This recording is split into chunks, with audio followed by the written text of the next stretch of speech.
behavior this afternoon because, well, she wasn't with the cub. So we had 3 vehicles in the sighting, which is per normal when she's out and about and doing her things. And she led all 3 vehicles straight back towards the cub, which means that she's starting to kind of get used to the fact that vehicles see her with the little one. She's also not been in any way aggressive towards us at all, which is fantastic news. Now, you might be wondering where the cub is.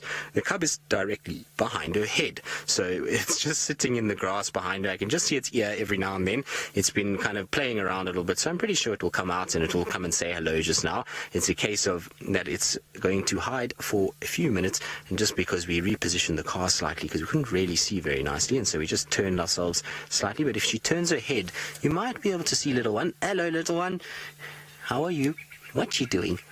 Look at that. Is that not just the cutest face? I know we've been so spoilt with seeing this cub in the last few weeks, and especially in the last few days. Steve's sighting yesterday afternoon was phenomenal, of the little one being led to water, and now again to have her this afternoon. So we've had a number of drives with this cub, and the more time we spend with this little cub, the sort of more want to spend time with it. It's just the cutest little thing.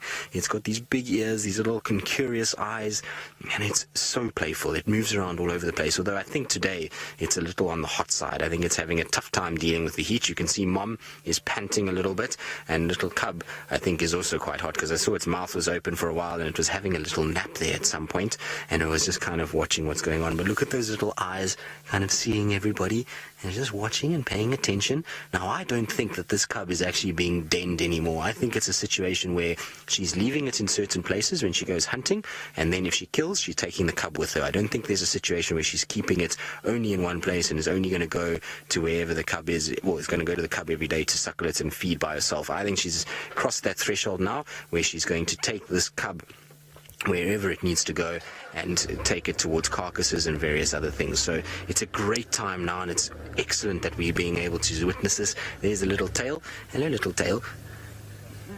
It's the cutest thing, this.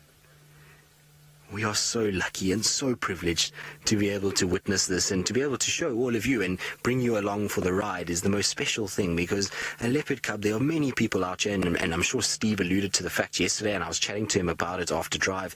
He was telling me that this is the smallest leopard cub he's ever seen in his entire guiding career. Now, Steve has guided a lot, and he's guided in lots of different parts of Africa, and so it just goes to show you how privileged and how special it is, one, that we're in the Sabi Sands, and two, that we are able to spend time with relaxed females like Thandi, like Karula, like Shadow, that allow us glimpses of these tiny little cubs every so often. It's absolutely wonderful, and we really are fortunate. I mean, it's not every day that you're going to get to witness something like this. We have been absolutely spoiled by the fact that she is around, and the fact that she's also denning right near the camp. I mean, it's literally not even a 5-minute drive from the camp to where she's denning at the moment.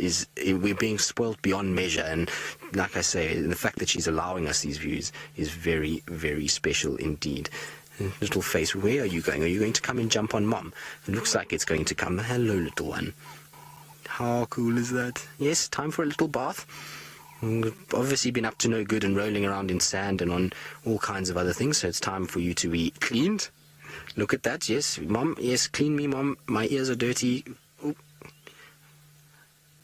Or not. I think he's going to try and bite Mom's ear soon. There we go. It had to happen at some point. How cute is that? Look at the size of those paws already. I love cubs, whether it's a lion or a leopard, because both of them, their paws just are absolutely massive in relation to their size of their body. Look at that. This is so cool.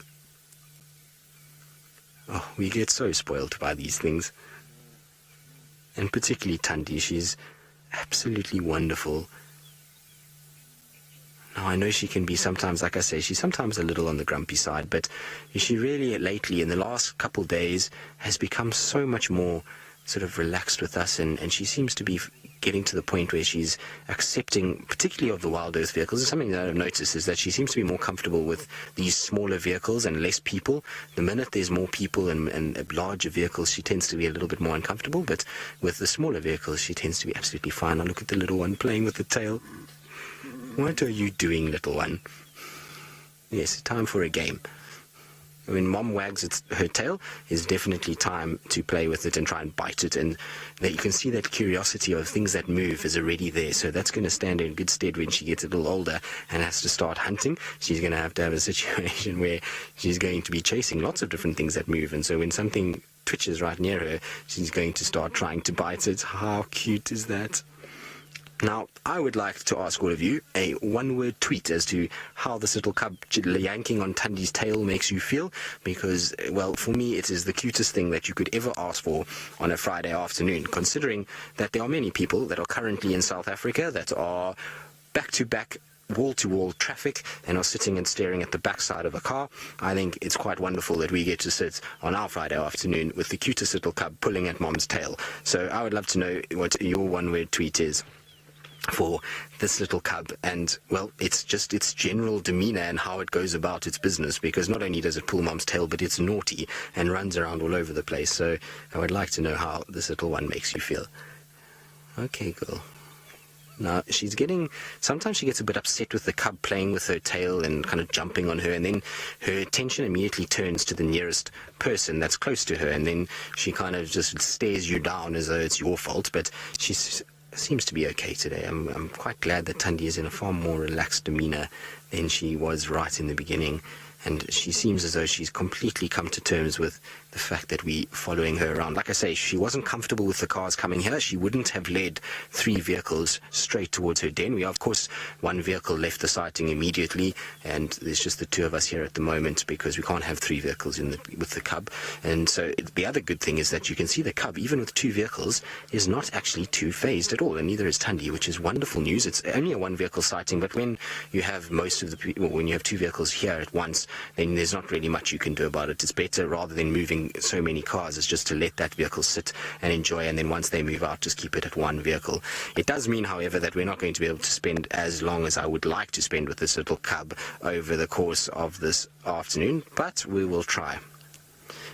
P. Hart, you say jellified. Did I get that right, Louise? Sorry, this Game Drive Radio was also on at the same time, but jellified, I hope that means that your heart has been jellified. I don't know in what way that means. I suppose it's... Yes, maybe you can tell us what you mean by jellified, because I'm not 100% sure in what way you are referring to. But let's see if this little one is going to climb mom, because mom is the best mountain. It's the best game of the whole place. And, you know, there's lots of other things to go play with, but mom is by far the best. It's nice to climb on top of mom's head and to do all kinds of other things. And look at how gentle she is with it. So she allows it to play. There's a little bit of biting, a little bit of grooming. No, Mom, that tickles. Not the tummy. Look how the little back legs kick out sometimes. Oh, so sweet.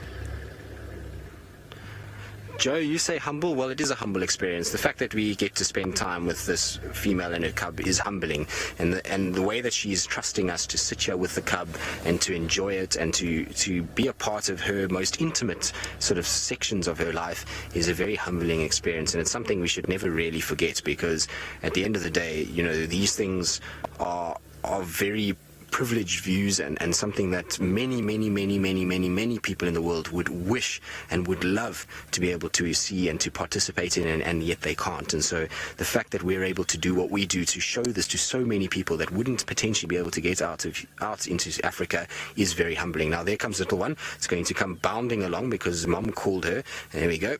Yes, Mom, I'm back. Don't worry, I was just going exploring. Now it looks as though she's going to get it. See, Thandi's actually initiating some games here. She's actually biting at the little cub and kind of just playing with it. Oh, look at that. This is the coolest thing in the world. Seb? Amazing. There's not many things worse than, better than this, is there? So wonderful.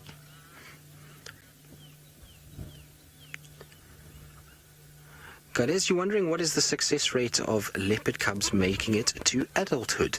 Well, it depends on the area that you're in and depends on a lot of different factors, but essentially you'll have a situation where here in the Sabi Sands, it's about 30% of all cubs born will make it to adulthood. Look at that face. That is the sweetest little face. And the reason why is because there's a number of male leopards out here. There is a group, there's lots of hyenas, there's lions, and all of these things potentially are dangerous. Even pythons are a potential threat for something like a leopard. And so you find that unfortunately a number of them are killed. And if you look at the cross-section of these areas and you kind of take the females that we have here, I talked about this a few days ago, but you know, you have a very successful female like Karula who will up the average in terms of the number of cubs that are raised successfully, and then you'll have a female like Shadow who's been unfortunate in that she's lost a few cubs, and so the average comes down to about 3 in every 10 that actually makes it into an adult leopard. So it's a low number, and it goes to show just how difficult it is for these leopards to be able to actually find their cubs and to raise their cubs to adulthood and provide for them. It certainly is no easy task, and being a mother to these little furballs, while it is incredible, and you can see that a lot of the time the moms actually glow in the fact that they've got their little cubs, and